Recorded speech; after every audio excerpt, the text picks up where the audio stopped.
Hello बच्चों, मेरी class में आपका स्वागत है।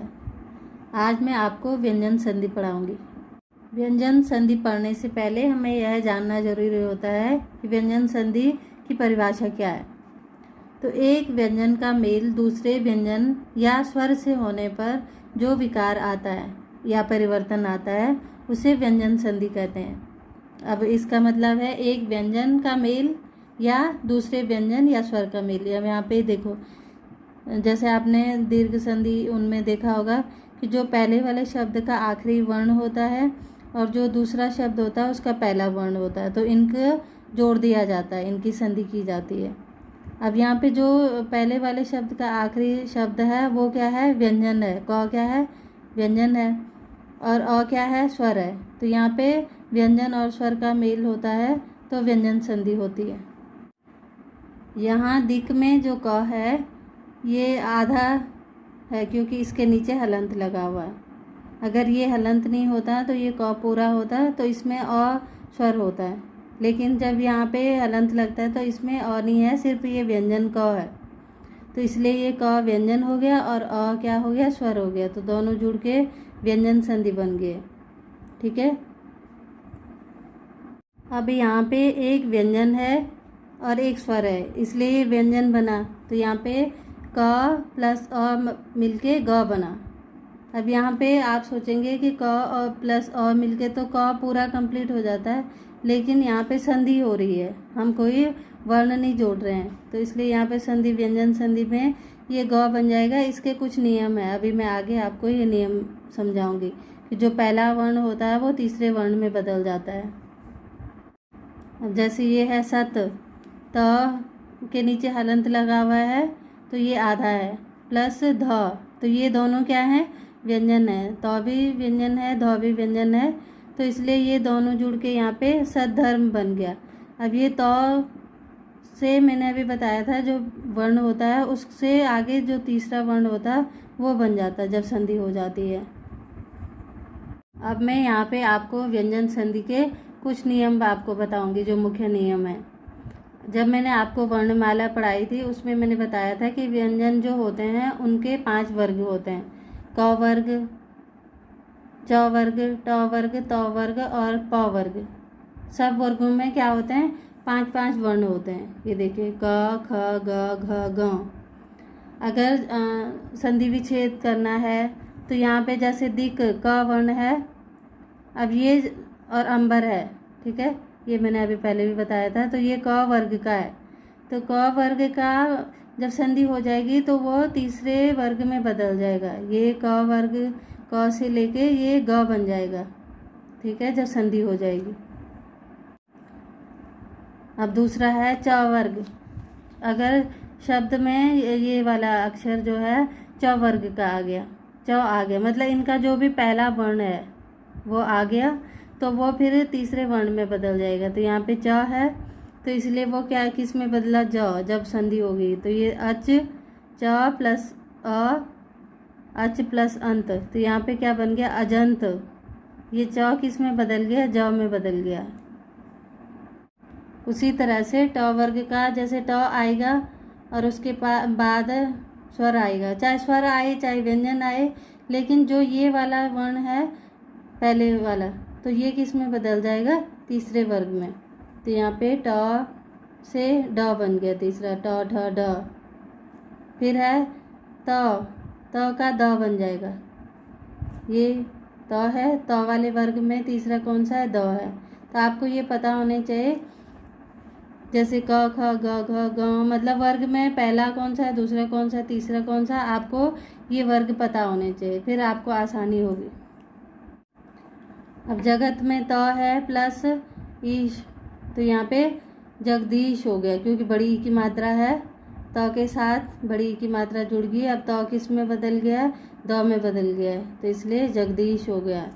प का ब बन जाएगा अप, तो यहाँ पे ये अब्ज बन गया क्योंकि यहाँ पे आधा है और इधर कोई स्वर नहीं है इससे पहले, ठीक है, तो इसलिए ये आधा हो गया अब्ज।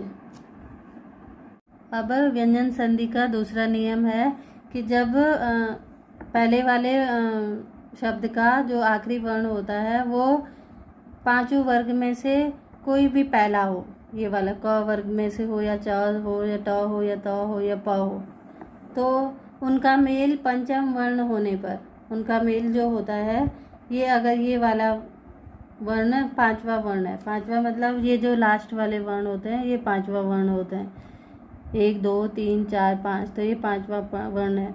पहले वर्ण का पांचवें वर्ण से मेल हो तो वो किस में बदल जाता है, इसी वर्ण में, पांचवें वर्ण में ही बदल जाता है, जो पहला वर्ण होता है ये वाला।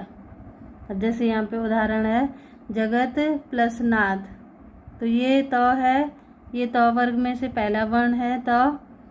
अब ये किस में बदल जाएगा, अगर इसके आगे अंतिम वाला है नौ, तो ये नौ में ही बदलेगा, तो इसीलिए यहाँ पे जगन्नाथ आ गया।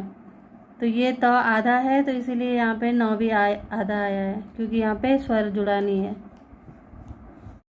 अब दूसरा उदाहरण है उत प्लस नयन, फिर यहाँ पे त है पहले वर्ग का, ठीक है, और इसके बाद है उसी वर्ग का नौ अंतिम, जो है त वर्ग का ये नौ अंतिम वर्ग है, पांचवा वर्ण है, तो ये किस में बदल गया, ये इसी वाले में बदलेगा, तो ये त नौ में बदल जाएगा, तो ये त क्या हो गया, आधा है, आधे में बदलेगा, इसीलिए उन्नयन। अगर और उदाहरण भी होंगे तो वो भी इसी तरह से बदलेंगे, अगर उसी में से पांचवा वर्ण आया तो। व्यंजन संधि का तीसरा नियम है त संबंधी नियम। अब जैसे ये वाला शब्द है जगत प्लस छाया, तो दोनों मिलके ये त प्लस छ मिलके क्या बना, आधा च, ठीक है। अब यहाँ पे मैं आपको समझाती हूँ।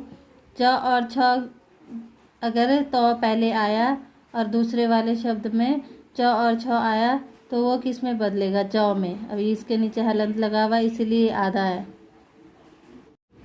उसी तरह से ज और झ, तो के बाद प्लस ज या झ होगा तो वो क्या मिलके बनेंगे, वो ज बनेंगे। ट और ठ में भी क्या है, अगर त प्लस ट ठ में से कोई भी आ गया तो वो ट बनेगा।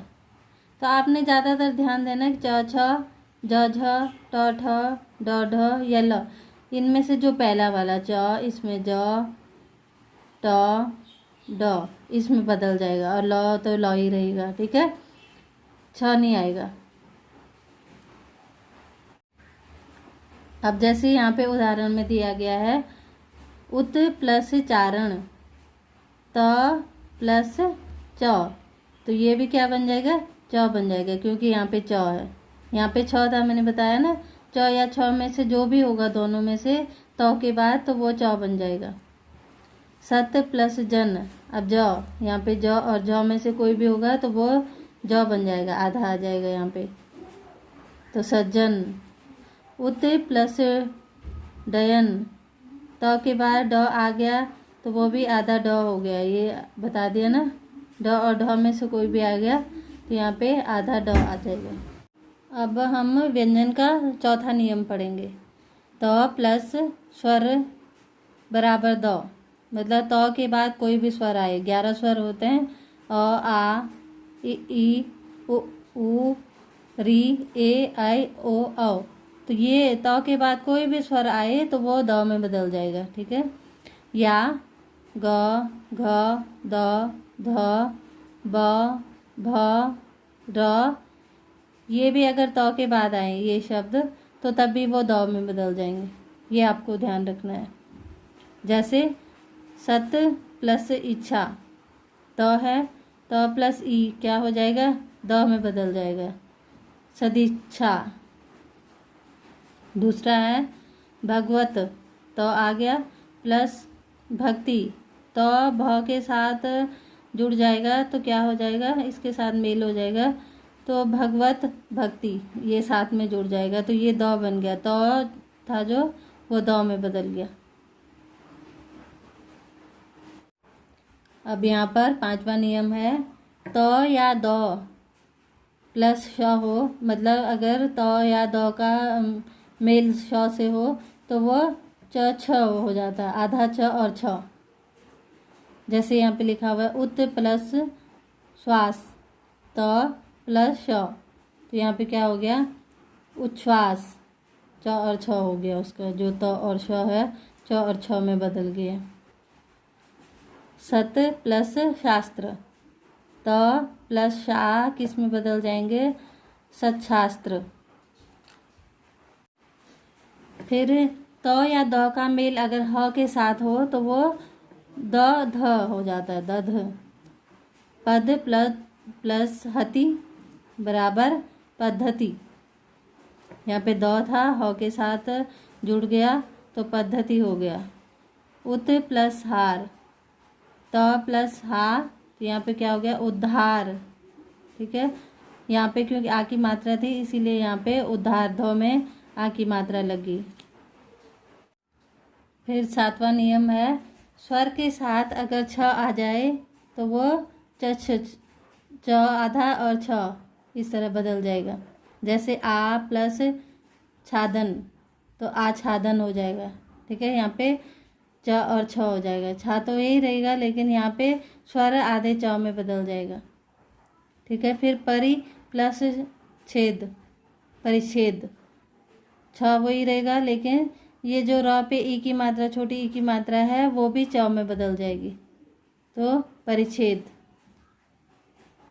व्यंजन संधि का 8वां नियम है म प्लस य र व ल ह श स ह किसी से भी हो, अगर म के बाद इनमें से भी कोई भी वर्ण हो तो वो अनुस्वार में बदल जाता है।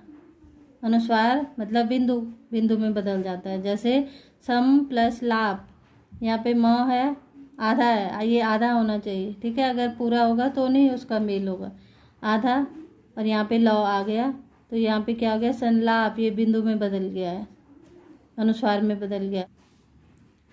सम प्लस हार बराबर संहार, यहाँ पे भी अनुस्वार बिंदु में बदल गया है।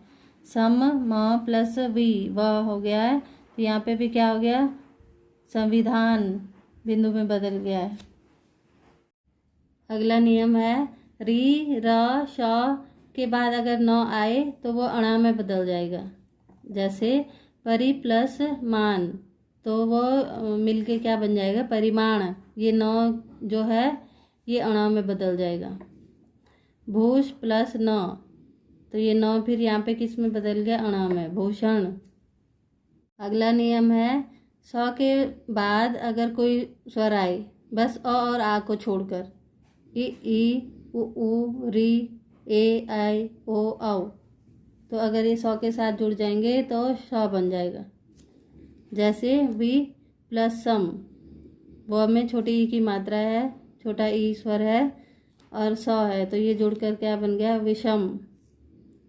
वी प्लस साध, तो यहाँ पे भी वही छोटा ई और सा स, तो इसीलिए यहाँ पे श बन गया। अब यहाँ पे आ की मात्रा है इसीलिए यहाँ पे शा हो गया विषाद।